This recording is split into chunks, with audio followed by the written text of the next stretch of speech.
¿Alguna vez te has preguntado cuáles fueron las doctrinas que llevó a cabo Estados Unidos en su política exterior durante la Guerra Fría? A continuación desarrollaremos el tema de doctrinas en materia de política exterior de los presidentes estadounidenses durante la Guerra Fría. Casos de estudio: Franklin Roosevelt, Harry Truman, David Eisenhower, John F. Kennedy y Lyndon Johnson. Para ello hemos dividido la temática en 4 puntos importantes: antecedentes, actores involucrados, abordaje de la temática y consecuencias. Comencemos. Antes de conocer y profundizar sobre el tema, es necesario conocer los antecedentes que forman parte y dan paso a dicha temática. El primero de ellos es que Estados Unidos ha mantenido una dirección constante en su política exterior, con el fin de defender y perseguir sus intereses. Desde su independencia el 4 de julio de 1776, Estados Unidos fue un actor a tomar en cuenta en la sociedad internacional. Y a pesar de ser un actor importante a finales del siglo XIX, no es sino hasta la Primera Guerra Mundial que se convierte en el actor principal con el presidente Woodrow Wilson y el surgimiento de la Sociedad de Naciones. Otro dato a tomar en cuenta es la crisis de 1929, la cual no solo afectó a los Estados Unidos, sino también a la vulnerable paz en Europa y a la no tan sólida Sociedad de Naciones. El triángulo financiero de la paz se vio sacudido por los impagos de Europa hacia Estados Unidos, por lo cual el último decide retirar el apoyo económico a las partes europeas, lo cual acentuó las tensiones y da lugar al ascenso de gobiernos totalitarios en Italia y Alemania. Este tipo de gobiernos fueron los que generaron gran influencia para la formación de un nuevo conflicto europeo, la Segunda Guerra Mundial. Y es durante este periodo que los Estados Unidos y la URSS se convierten en los grandes vencedores.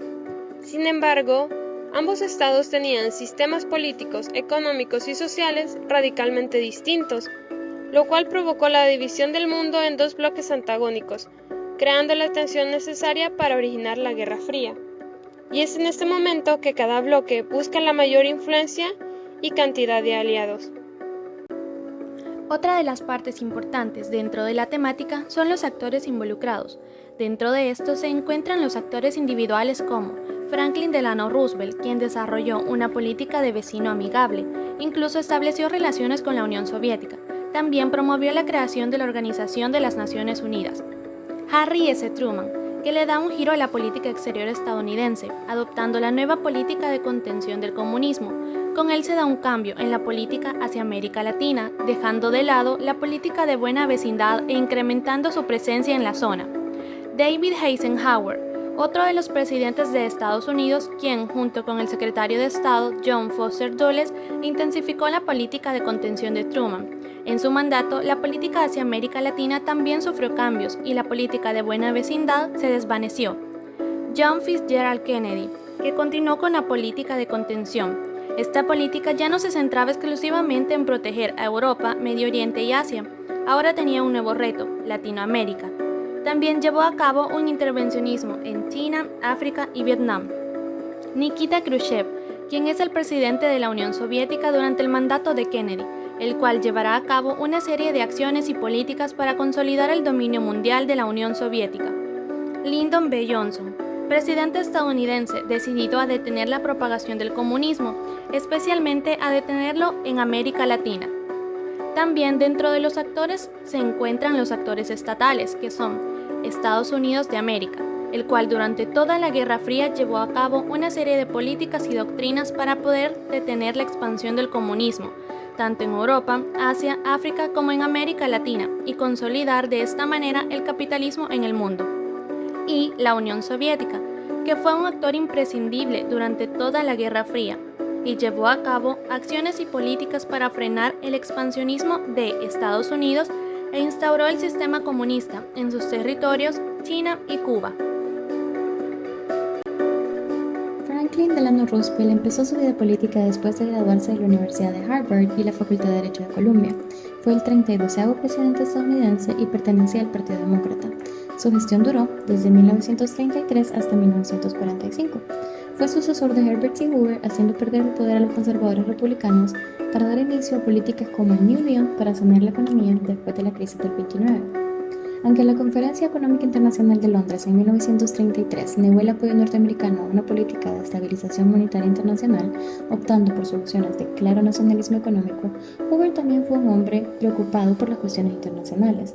Además de lanzar la política de buena vecindad con respecto a Latinoamérica, llegó a acuerdos de estabilización monetaria con Gran Bretaña y Francia en 1936 y reconoció al gobierno de la URSS, algo a lo que se habían negado todas las administraciones anteriores norteamericanas.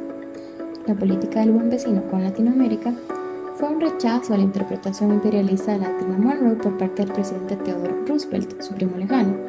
Franklin Roosevelt rechazó la acción unilateral y la intervención en los asuntos de los estados nacionales soberanos. En cambio, puso un acento en la seguridad mutua contra los agresores y el fomento de desarrollo económico para elevar los niveles de vida. Muestra de esta idea fue que en 1941 Estados Unidos firma un acuerdo de buena vecindad con México, reconociéndoles el derecho soberano de tener control sobre su propio petróleo. En cuanto a otros continentes, Roosevelt tenía la idea que era necesaria la presencia o guía estadounidense en el contexto internacional para balancear el escenario político expansionista europeo del momento. El problema estaba en la debilidad económica, ya que Estados Unidos estaba en el proceso de recuperación de la crisis e iba a ser difícil para ellos concordar en la idea de participar en la guerra o involucrarse demasiado en el ambiente internacional. En 1933 impulsó los 100 días de Roosevelt, donde realizó una serie de reformas a bancos, programas de ayuda social, apoyo a los trabajadores, al sector agrícola e inversión en infraestructura, lo que logró aliviar la situación momentáneamente. En 1935 la nación ya se encontraba más estable, se contaba con seguro social, pero la economía no se recuperó hasta la entrada en la Segunda Guerra Mundial, donde la economía de guerra movilizó a todos los sistemas que conforman el país. Durante su primer mandato llevó una política de vecino amigable, incluso estableció relaciones con la Unión Soviética y mantuvo la imagen de Estados Unidos como fuerte y superior en el ámbito internacional, alejados de los conflictos bélicos que no competen a su territorio. En su tercer mandato, en 1941, la Segunda Guerra Mundial ya había estallado, pero Estados Unidos simplemente se mostró como apoyo en cuestión material a Gran Bretaña. Esto cambió con el ataque de Pearl Harbor en diciembre de 1941 y así llegó la inminente entrada de Estados Unidos a la Segunda Guerra Mundial con dos frentes, en el Pacífico contra Japón y en Europa con los aliados. Durante la guerra, Roosevelt fungió como comandante jefe de las Fuerzas Armadas y se rodeó de asesores militares en todo momento. Con esto lograron crear la estrategia que debilitó a Alemania en Europa, tomando el norte de África después de Italia y el famoso Día D en 1944, cuando entran a Europa. A pesar de encontrarse en tiempos de guerra, Roosevelt entrevistó con Churchill y Stalin en varias ocasiones para negociar el fin de la guerra y también promovió la creación de la ONU. Con la muerte del presidente Franklin Roosevelt es su vicepresidente Harry Truman quien asume el mando de los Estados Unidos. Muchos autores describen a Truman como un hombre de lo más común. No tenía estudios universitarios ni mucha experiencia en política exterior, sin embargo era determinante a la hora de tomar decisiones. Cuando llega al poder aún no finaliza del todo la Segunda Guerra Mundial, debido a que seguía abierto en el frente del Pacífico y a pesar de que el poderío estadounidense era superior, los japoneses no querían rendirse. Es por ello que Truman tomó una decisión determinante para darle fin a la guerra y ordenó lanzar la bomba en las ciudades de Hiroshima y Nagasaki. Con esto no solo demuestra el avance en producción nuclear, sino también es una muestra directa a la Unión Soviética de lo riesgoso que podía ser enfrentarse a los Estados Unidos. Con este nuevo gobierno se disuelve el acercamiento entre la URSS y Estados Unidos, que se había logrado en la administración Roosevelt, y se adopta una nueva doctrina conocida como la política de contención del comunismo, ya que Truman consideraba que los soviéticos, finalizada la guerra, querían extender su influencia por Europa. Como primeras medidas se crea e implementa el Plan Marshall para la reconstrucción económica de Europa y no permitir que caiga en la influencia de la URSS. También la National Security Act, aprobada por el Congreso en 1947, permite reestructurar al Departamento de Defensa. Ese mismo año, Truman pide ayuda al Congreso para un plan de ayuda para Grecia y Turquía. El objetivo es establecer un sistema de control de los estrechos marítimos del Bósforo y Dardanelos y evitar que los soviéticos tomen el control en esos países, cortándoles el paso para extenderse en los demás continentes. En relación con América Latina, la política cambia y es que se deja a un lado la política de buena vecindad y no intervención en los asuntos internos y da un viraje hacia la protección frente a las amenazas externas. En septiembre de 1947 se firma el Tratado Interamericano de Ayuda Mutua, que era una alianza para protegerse de toda agresión interna o externa en la región. Además, en 1948 se crea la OEA. Recordemos que esta nueva pugna por el dominio hegemónico mundial está cargado de un alto contenido ideológico. Es por ello que se hace uso masivo de la propaganda, en lo cual la Unión Soviética llevaba ya muchos años de experiencia. Sin embargo, los estadounidenses propagaron su cultura y modo de vida americano a través de la creación de centros culturales en el exterior, intercambio académico, inversión en programas de becas como el Fulbright. A esta estrategia se le conoció como diplomacia cultural. David Eisenhower llega a la Casa Blanca con la expectativa de darle fin a la guerra en Corea y ser quien logre la paz internacional. Sin embargo, es todo lo contrario a lo que los estadounidenses esperaban. Pone al frente del Departamento de Estado a John Foster Dulles, un hombre que tenía experiencia en política. Juntos consideran que el verdadero reto de su administración consiste en contener la amenaza comunista y siguen en la línea de la política de contención del comunismo. Sin embargo, le hacen cambios sustanciales, y es que consideran que era necesario reducir el presupuesto en armamento tradicional e incrementar la inversión en investigación y fabricación de armas nucleares. De esa forma asustarían y frenarían al comunismo, produciendo una visibilidad del poderío de los Estados Unidos. A esta estrategia se le denominó brinkmanship. Este es el nuevo elemento que le suman a la política adoptada por Truman. En 1954 los soviéticos lanzaron el primer satélite a la órbita espacial llamado Sputnik y meses después Sputnik 2. Es por ello que la administración Eisenhower invierte muchísimo más en educación científica a través de la aprobación de la National Defense Education Act. También se creó la National Aeronautics and Space Administration, por sus siglas en inglés NASA. Es así que ya en 1958 lanzaron su primer satélite al espacio exterior, llamado Explorer 1. En relación con América Latina las cosas cambian también, y es que quizás por ser un general del ejército, Eisenhower simpatiza con los gobiernos militaristas en América Latina. Es así como se desvanece por completo la política de buena vecindad. La CIA pasó a estar a cargo de Allen Dulles, hermano de John Foster Dulles, y se convirtió en un instrumento para intervenciones en países latinoamericanos.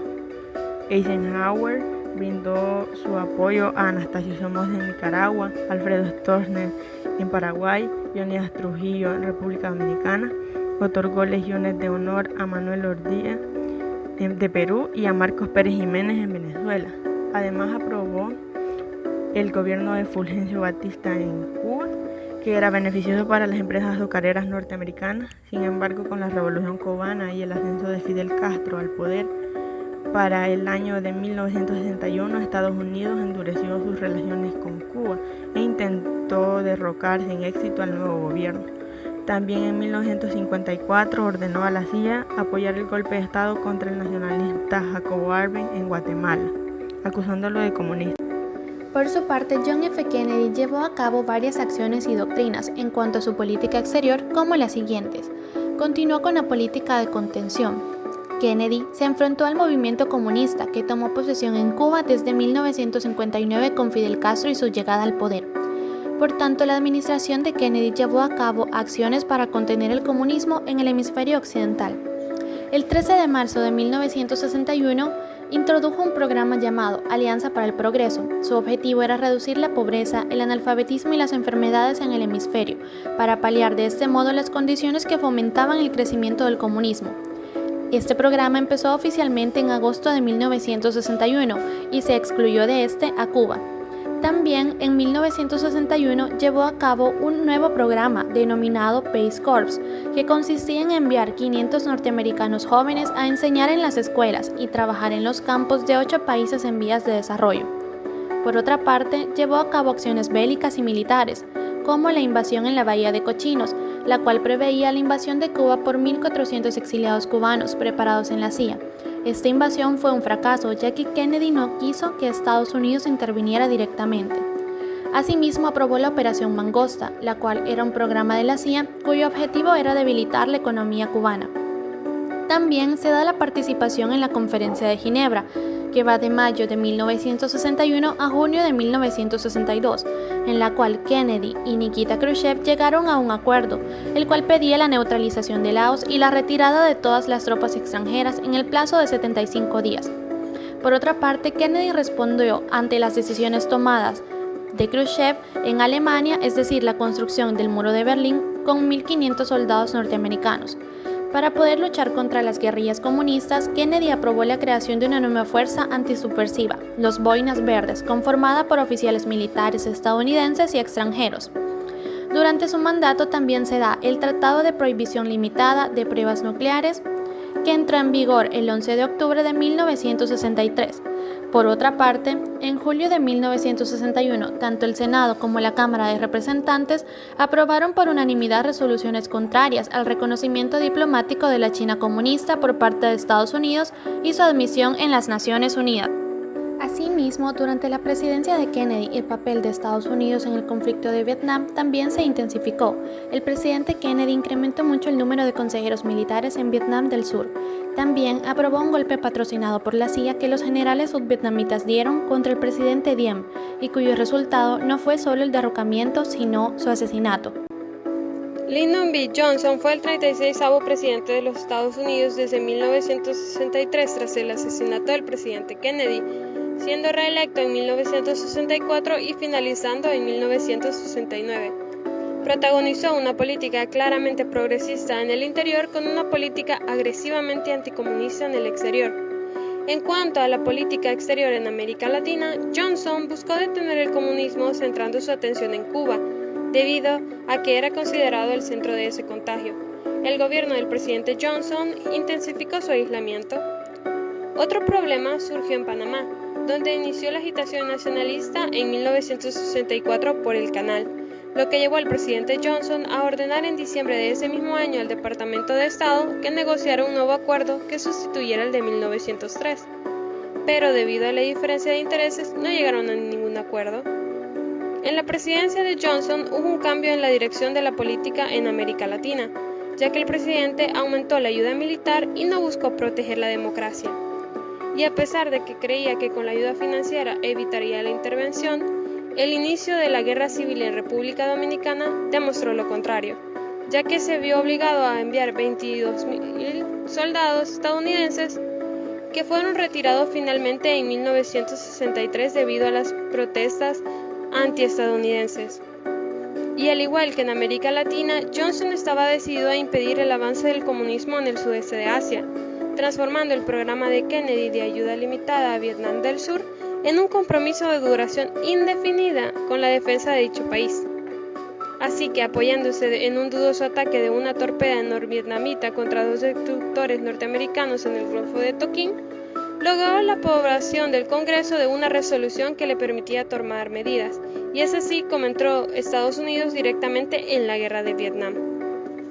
Pero esto fue un total fracaso, debido principalmente a la imposibilidad inherente de poner en práctica la política militar de los Estados Unidos. La guerra se convirtió en una de desgaste, en la cual los norvietnamitas estaban dispuestos a aceptar más bajas de las que hubiera aceptado el pueblo norteamericano, además de que recibían ayuda de la URSS y la China comunista. Cabe destacar que en el gobierno del presidente Johnson se inició un acercamiento con la Unión Soviética, sobre todo en el área nuclear, debido a que ambos tenían miedo de que se generara una amenaza nuclear por parte de China, y es así que se logra uno de los tratados más importantes, que fue la firma del Tratado de No Proliferación Nuclear, que entró en vigor el 5 de marzo de 1970. Y es finalmente en el periodo de Johnson y Kennedy que significó un cambio en la historia de la Guerra Fría. Consecuencias. Sin duda que la temática sobre doctrinas políticas en materia de política exterior de algunos presidentes de Estados Unidos es muy importante. También es importante conocer las consecuencias que tuvieron estas doctrinas llevadas a cabo por dichos presidentes.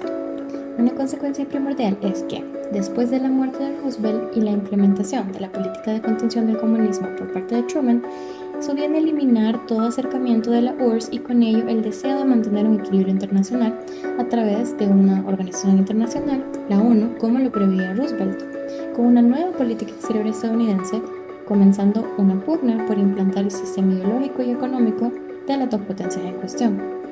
También comienza una carrera armamentista con el objetivo de contener la amenaza del enemigo. Se incrementa la creación de armas nucleares como nunca antes, y no solo es una lucha territorial, sino que también se vuelve una lucha tecnológica y científica que se lleva hasta el espacio exterior. Asimismo, vemos la reestructuración del aparato institucional de las Fuerzas Armadas e inteligencia con el fin de utilizarse para innovar la producción de armas y estrategias, espionaje, avances científicos, tecnológicos y desarrollo cultural. Pero tenemos otras consecuencias también más notorias, como que se empieza a utilizar propaganda en medios de comunicación masivamente para crear un ideal de estilo de vida y las ventajas que ofrece el modelo capitalista o este sueño americano. El apoyo militar que brinda en América Latina con el objetivo de frenar la amenaza comunista desemboca en el incremento de regímenes militares y dictaduras en la región, así como la intensificación de los conflictos dentro de los países que llevaron a guerras civiles. También con la implementación de las medidas por parte de Estados Unidos se da un mayor intervencionismo y consecuentemente la creación de periferias de los países que reciben influencia estadounidense y también sufrieron guerras civiles. Con la muerte de Roosevelt se pierden acercamientos con la Unión Soviética, creando un nuevo panorama mundial de lucha por la hegemonía mundial que posiblemente con la política de Roosevelt hubiese tornado diferente. Con el lanzamiento de las bombas a Hiroshima y Nagasaki se deja en evidencia la nueva política exterior que los Estados Unidos iba a emplear, una política dirigida a contener la expansión del comunismo, y es con esta misma bandera anticomunista se va a ir justificando la influencia ejercida en muchos países. En la mayoría de administraciones que se estudiaron se deja en evidencia que se hizo muy poco o nada por fomentar la democracia en América Latina. Por el contrario, se apoyaron regímenes militares y autoritarios que lo único que fomentaron fue el descontento de la población, dejando abierto para que ideologías como el socialismo se consideraran como una opción viable para los cambios ansiados. Es así que en muchos casos desembocó en guerras civiles. La influencia ideológica y el enfrentamiento armado se llevó a países fuera de las fronteras de las potencias, y por la devastación que estas guerras causaron, muchos países se convirtieron en periferia, incapaces de desarrollarse económica y socialmente, volviendo necesario la presencia de la potencia hegemónica y generando dependencia. La inversión en ciencia y tecnología aumenta considerablemente por el inicio de la carrera espacial, y posicionarse como una potencia aeroespacial es una demostración del poderío económico y científico y que deja en claro la capacidad de dominar hasta fuera del planeta.